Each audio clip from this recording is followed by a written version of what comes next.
அல்ஹம்துலில்லாஹ், புகழ் அனைத்தும் அல்லாஹ் ஒருவனுக்கு உண்டாகட்டுமாக. அல்லாஹ்வினுடைய மாபெரும் கிருபையினால் 23ஆம் நாள் தராவி தொழக்கூடிய பாக்கியத்தை அல்லாஹு தஆலா அவர்களுக்கு வழங்கியிருக்கிறான். அல்ஹம்துலில்லாஹ். இதற்கு என்ன கூலி என்று நாம் பார்க்கின்ற பொழுது, சொர்க்கத்திலே ஒரு அழகிய பட்டணத்தை இன்றைய தொழுதவர்களுக்கு வழங்கப்படுகிறது என்று சொல்கின்றார்கள். நாம் பார்க்கின்ற பொழுது, வாழ்க்கையில் நாம் கடைபிடிக்க வேண்டிய ஒன்றை கடைபிடித்தால் நம்மவர்களுக்கு சொர்க்கம் கிடைக்கிறது மட்டுமல்ல, சொர்க்கத்துக்கு நான் பொறுப்பேற்கிறேன் என நபிகள் நாயகம் ஸல்லல்லாஹு அலைஹி வஸல்லம் அவங்க சொல்கிறாங்க. அது என்ன காரியம்?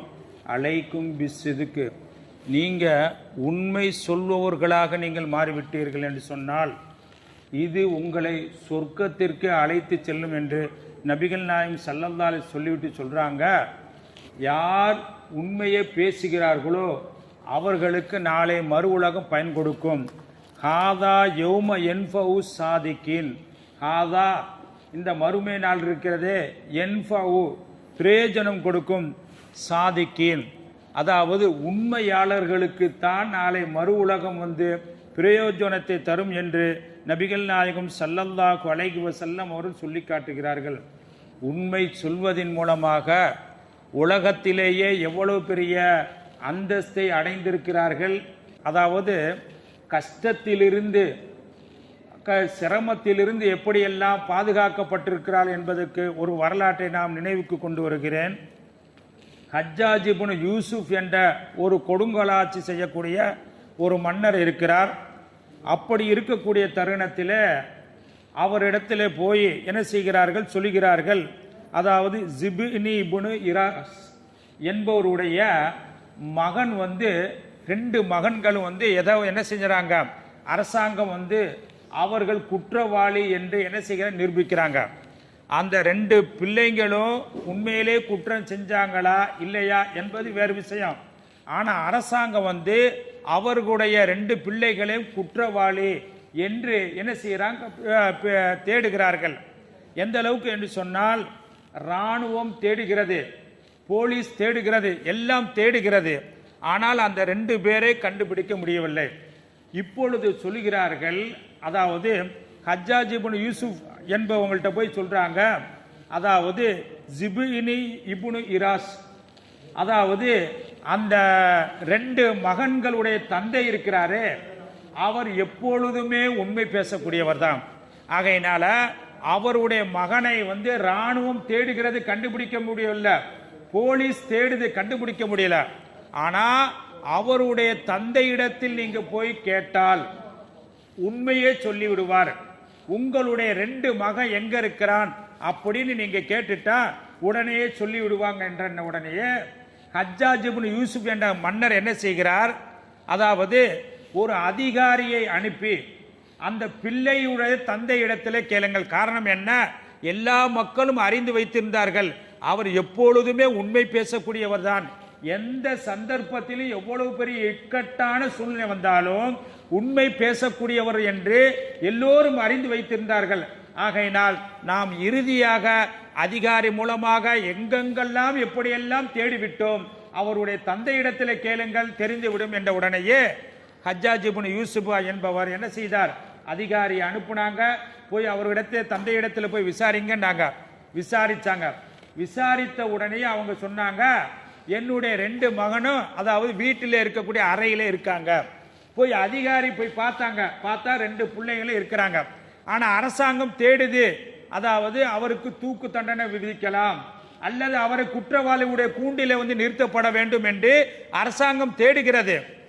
பார்த்தா வீட்டில் இருக்கிறாங்க. இந்த அதிகாரி போய் என்ன செஞ்சாங்க, அதாவது ஹஜ்ஜாஜ் இப்னு யூசுப் என்ற அந்த மன்னர்கிட்ட போய் சொல்றாங்க. என்ன சொல்றாங்க தெரியுங்களா, அதாவது சொன்னது கரெக்டு தான், அவங்க 2 மகனை தேடணும். இப்போ பார்த்து அவங்க வீட்டில் இருக்கிறாங்க. வந்துட்டாரு யாருங்க, மன்னர் வந்துட்டார். ஹஜ்ஜாஜ் இப்னு யூசுப் வந்துட்டாங்க, அந்த வீட்டுக்கே வந்துட்டாங்க. 2 மகனை இருக்கிறாங்க. தெரிஞ்ச அந்த தந்தை இடத்துல போய் சொல்றாங்க. யாருங்க, அவங்களுடைய தந்தை இடத்துல ஜிப்னி இப்னு இராஸ் என்பவர்கிட்ட போய் சொல்றாங்க, அதாவது நீங்க எப்பவுமே உண்மை பேசக்கூடியவங்க தான், ஆனா நீங்க எப்பவுமே உண்மை பேசக்கூடிய விதத்தில் உங்களுடைய பிள்ளை குற்றம் செய்திருக்கிறாரா இல்லையா என்பது வேற.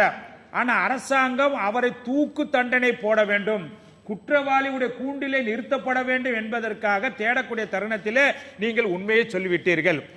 உண்மையை சொல்வதன் காரணமாக அந்த 2 பேர்களையும், அதாவது குற்றவாளி நிரபராதி என்று நாங்கள் நிரூபித்து விட்டோம் என்று மன்னர் சொல்லிவிட்டார்.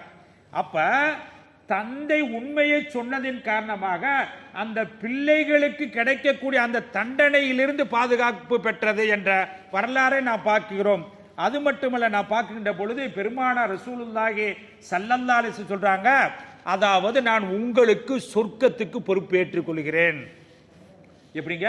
பெருமான் ஸல்லல்லாஹு அலைஹி சொல்றாங்க, உங்களுக்கு சொர்க்கத்துக்கு நான் பொறுப்பேற்றுக் கொள்கிறேன்.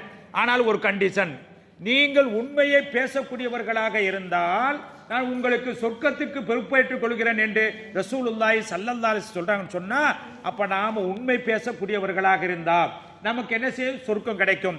பார்க்கின்ற போது வாழ்க்கையில கஷ்டம், சிரமம், வியாபாரத்தில் கஷ்டம், குடும்பத்தில் கஷ்டம், இப்படி எல்லாம் கஷ்டங்கள் சிரமங்கள் வருகின்ற பொழுது நீங்கள் உண்மையை பேசுங்கள்.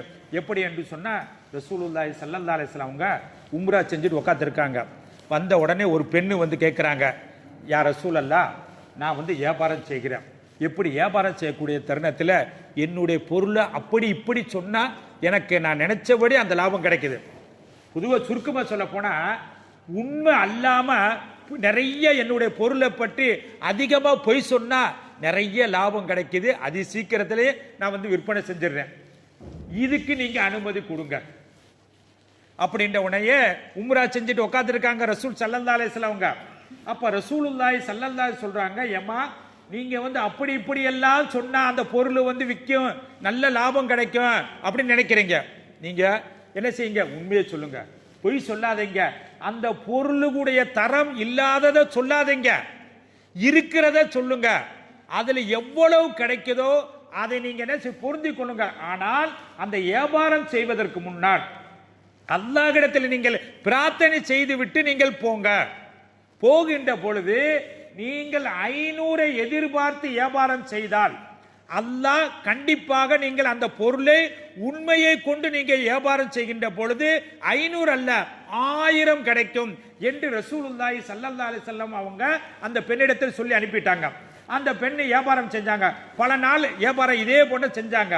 ஒரு நாள் ரசூலுல்லாஹி ஸல்லல்லாஹு அலைஹி வஸல்லம் உங்கள்கிட்ட சொல்றாங்க, நாயகமே நீங்க சொன்னது மாதிரியே உண்மை சொல்லி தான் வியாபாரம் செஞ்சேன். நான் என்ன செய்ய 500 ரூபாய் லாபம் கிடைச்சா போன்னு நினைப்பேன், ஆனா 1000 ரூபாய் கிடைக்கும் அப்படின்ற உடனேயே அப்ப ரசூலுல்லாஹி ஸல்லல்லாஹு அலைஹி சொல்றாங்க, யார் உண்மையை சொல்லி செய்கிறார்களோ அதிலே பரக்கத்து இருக்கிறது. அல்லாஹ் தஆலாவிடத்திலே கேட்டுட்டு நீங்கள் என்ன செய்ய வியாபாரம் செய்கின்ற பொழுது நீங்கள் தொழிலை தொடங்குங்கள். உண்மையிலேயே நீங்கள் செய்தீர்கள் என்று சொன்னால், உண்மையை சொல்லி வியாபாரம் செய்கின்ற பொழுது அல்லாஹ் தஆலா நினைத்த அளவு அல்ல, அதை காட்டில் கூடுதலான வருமானத்தை கொடுப்பான் என்று சொல்லிவிட்டு அந்த பெண்மணி சொன்னாங்கள், நாயகமே நீங்கள் சொன்னது உண்மை, உண்மை, எனக்கு அளவில்லா சந்தோஷம் என்று சொல்லுகின்ற பொழுது சாதாரண பார்க்கின்ற பொழுது வாழக்கூடிய காலகட்டத்தில் உண்மையை சொன்னா வியாபாரத்தில் பறக்கத்து கிடைக்கும், குடும்பத்தில் கஷ்டம் வராது, கவலை வராது, மட்டுமல்ல உண்மையை சொன்னா சொர்க்கத்துக்கே பொறுப்பேற்றுக் கொள்கிறேன். உலகத்தில் யாராவது சொல்ல முடியுமா? உன் கஷ்டத்தை வேண்டாம் நான் நிற்கிறேன், கடனை அடைக்கிறேன் சொல்லுவாங்க. சொர்க்கத்துக்கு பொறுப்பேற்றுக்கிற சொல்லக்கூடிய யாராவது ஒரு நபர் இருக்கிறாங்க? நபிகள் நாயகம் ஸல்லல்லாஹு அலைஹி சொல்றாங்க, உண்மையே பேசுங்க. வாழ்க்கையில எவ்வளவு கஷ்டங்கள் வந்தாலும், இன்னும் நிறைய இருக்கிறது இருந்தால் நேரத்தை கருதி கொள்கிறோம்.